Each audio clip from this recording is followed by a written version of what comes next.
Leitura do livro do profeta Isaías. Assim diz o Senhor a Sobna, o administrador do palácio: eu vou te destituir do posto que ocupas e demitir-te do teu cargo. Acontecerá que nesse dia chamarei meu servo Eliacim, filho de Elcias, e o vestirei com a tua túnica, e colocarei nele a tua faixa. Porei em tuas mãos a tua autoridade. Ele será um pai para os habitantes de Jerusalém e para a casa de Judá.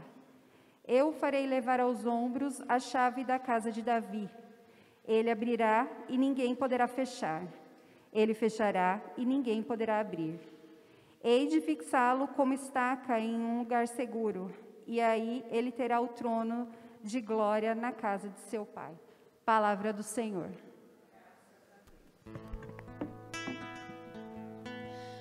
Senhor, vossa bondade é para sempre.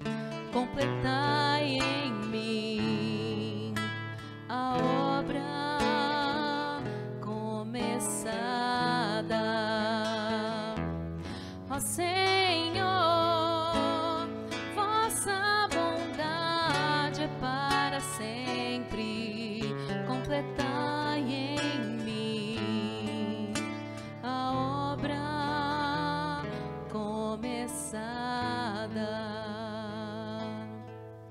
Ó Senhor, de coração eu vos dou graças, porque ouvistes as palavras dos meus lábios.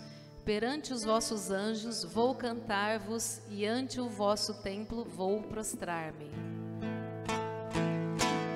Ó Senhor, vossa bondade é para sempre.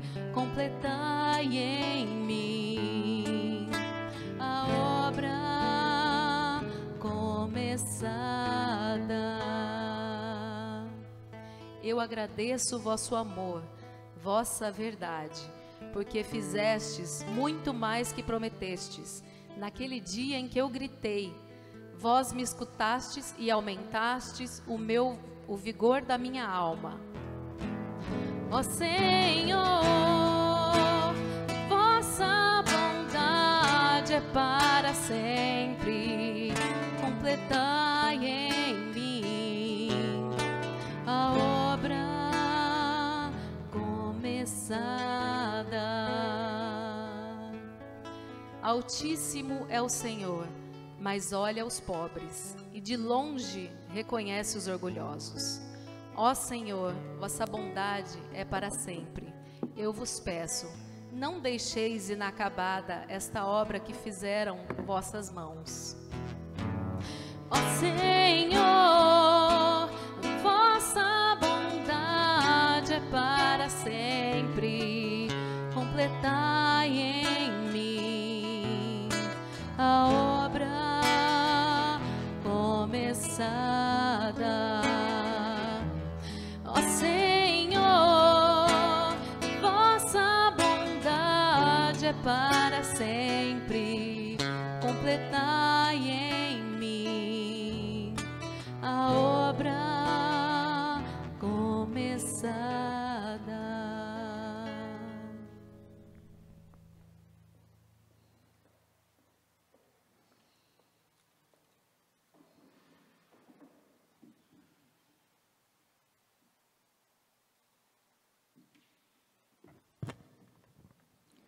Leitura da carta de São Paulo aos Romanos.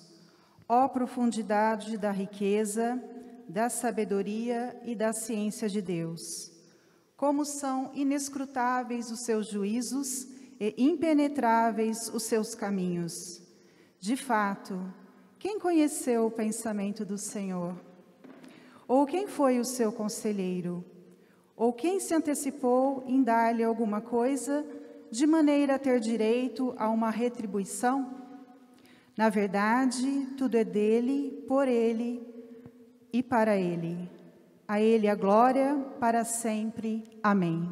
Palavra do Senhor. Como são belos os pés do mensageiro que anuncia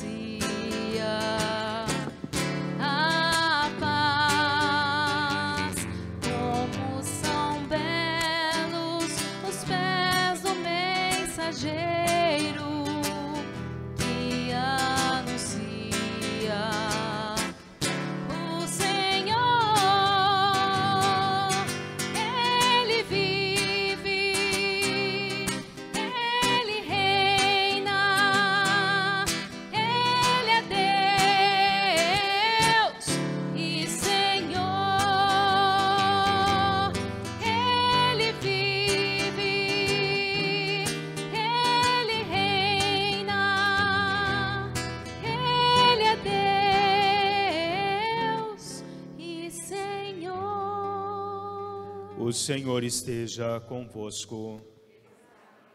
Proclamação do Evangelho de Jesus Cristo, segundo Mateus. Naquele tempo, Jesus foi à região de Cesareia de Filipe, e aí perguntou aos seus discípulos: quem dizem os homens ser o Filho do Homem? Eles responderam: alguns dizem que é João Batista, outros que é Elias, outros ainda que é Jeremias ou algum dos profetas.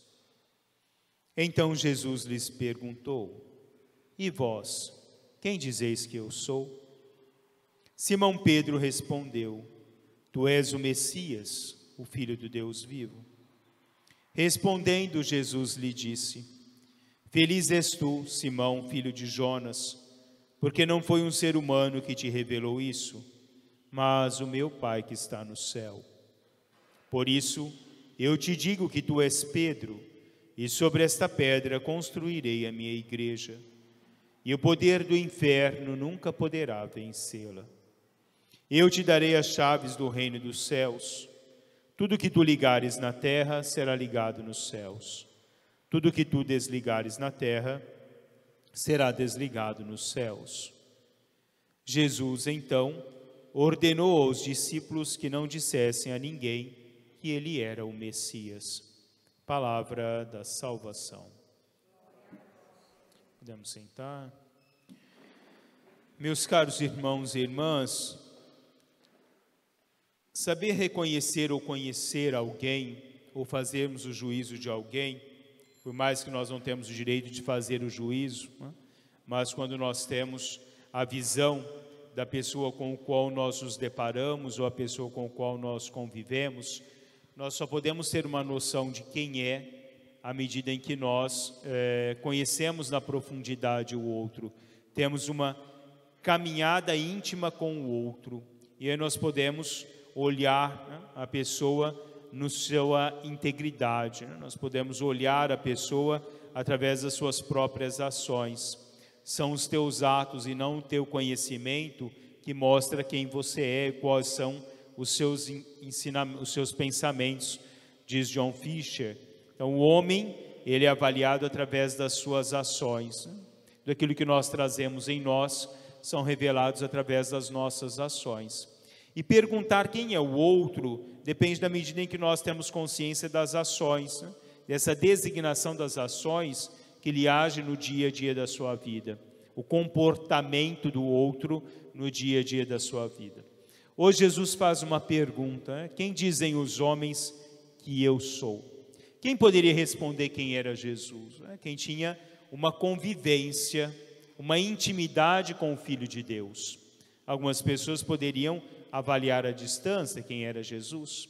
E como nos diz o texto, alguns dizem que é Elias, outros dizem que é João Batista, outros dizem que é alguns dos profetas.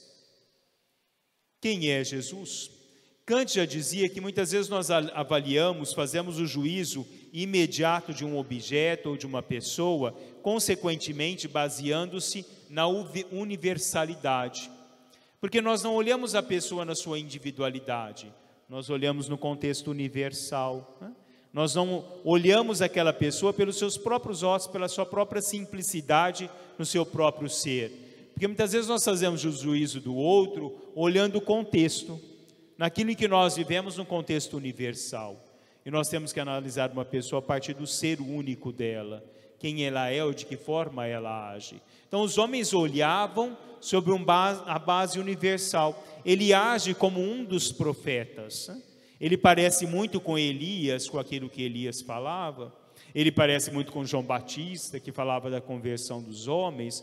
Mas quem é ele na profundidade? Só aquele que se abriu a esse ato, ao mistério próprio de Deus, pode conhecer e reconhecer quem é Jesus Cristo. Nós reconhecemos a pessoa de Deus através do nosso ato de fé. Sem a fé nós não conseguiremos nunca definir o ser, a pessoa de Jesus Cristo. Nós definimos somente através do nosso ato de fé. Sem ela fica impossível olhar esse mistério de Deus, ou debruçar-se sobre esse mistério de Deus. Clarice Lispector, ela dizia: se eu esperar para compreender e aceitar as coisas, a entrega nunca se dará. Tenho que dar o mergulho de uma só vez, mergulho que abrange a compreensão e, sobretudo, a incompreensão das coisas. Como dizia Luiz Pirandello, um homem que não conhece, ele tem a dificuldade em reconhecer.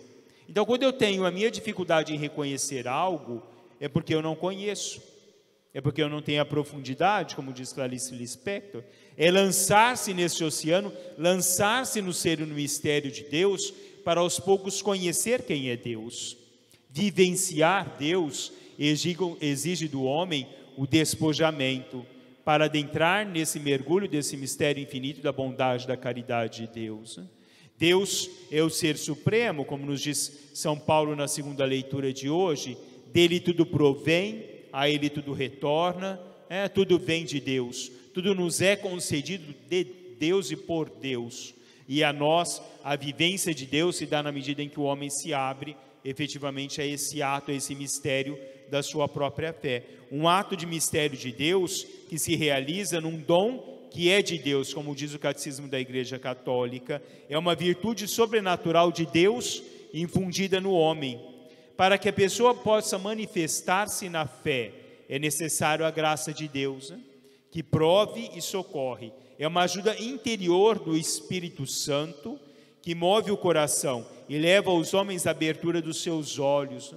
São Pedro hoje, quando responde a Jesus: tu és o Messias, tu és o Filho de Deus. Jesus diz a ele: tu não falas por ti, porque o meu Pai te revelou isso. Então a revelação não se dá por um ato do próprio homem, mas pelo Espírito Santo que existe dentro do homem, de um homem que deixa o Espírito Santo agir nele. E nessa ação do Espírito Santo no homem, ele reconhece perfeitamente quem é Deus, conhece a voz de Deus, conhece a proximidade de Deus. Lembramos Elias alguns finais de semana atrás, né? Elias, quando estava na montanha, veio o terremoto, não tinha Deus, veio um vento impetuoso, não tinha Deus, o fogo não tinha Deus, mas na brisa suave havia Deus. Ele reconheceu Deus no sentimento, a convivência dele com Deus, né? Fez com que ele reconhecesse Deus naquele exato momento, onde havia a presença de Deus. E nós reconhecemos a presença de Deus nessa nossa caminhada, na nossa abertura do ato de fé, que deixa com que Deus possa agir em cada um de nós. E aí Jesus vai dizer a Pedro: tu és Pedro, sobre esta igreja edificarei a minha igreja. É Jesus que edifica em Pedro a igreja onde Cristo é a cabeça, uma igreja inseparável do seu Senhor, porque Cristo caminha conosco enquanto igreja, enquanto povo de Deus. Nós somos os membros e Ele é a cabeça. Então, quando o homem reconhece que Jesus é o Senhor da sua história, o Senhor da sua vida, o Redentor do seu próprio ser, ele reconhece que esse Senhor está dentro da igreja, é na igreja que ele tem a sua caminhada junto com o seu próprio Deus. Ele é a cabeça, ele fundamenta a igreja efetivamente naquele ato dele, né? É na minha igreja, um ato inseparável, a igreja de Deus. Nós não separamos Cristo da igreja, a igreja é com Cristo, se volta para Cristo e age pela própria pessoa de Cristo, né? Como nós devemos nos deixar agir pela própria presença de Cristo. Não sou eu quem vive, é Cristo que vive em mim, como diz São Paulo. Ninguém pode dizer Jesus Cristo é o Senhor se não for movido pelo Espírito Santo. O próprio São Paulo diz na carta dele aos Coríntios. Então, nós somos movidos, vivemos e nos aproximamos de Deus através da própria ação do Espírito Santo no nosso dia a dia. Reconhecer Deus na vida é reconhecer efetivamente através da sua própria fé, através da sua compreensão da luz do Espírito Santo. Como dizia Santo Agostinho: que eu te conheça, ó conhecedor meu, que eu te conheça da mesma forma com que eu sou conhecido. Porque nós somos conhecidos de Deus, por Deus, e que nós possamos também conhecer Deus da mesma medida que Deus conhece a cada um de nós, porque Deus nos conhece na profundidade do nosso próprio ser. São Boaventura dizia: ainda que friamente, aproxima-te, confiando-te da misericórdia de Deus. mesmo que nós sejamos distantes, né? Nos aproximemos dele, mesmo que seja friamente, e deixamos-nos envolver por Deus, né? Deixamos-nos envolver por essa brisa suave que nos envolve, que é a presença do nosso próprio Senhor. E que nós possamos dizer, Tu és o Messias, o Filho de Deus vivo, não por um ato somente de palavras, mas por um ato de sentimento do próprio Espírito Santo que se move em cada um de nós e faça-nos reconhecer que Jesus é o Senhor da nossa história. Louvado seja nosso Senhor Jesus Cristo. Professemos a nossa fé. Creio em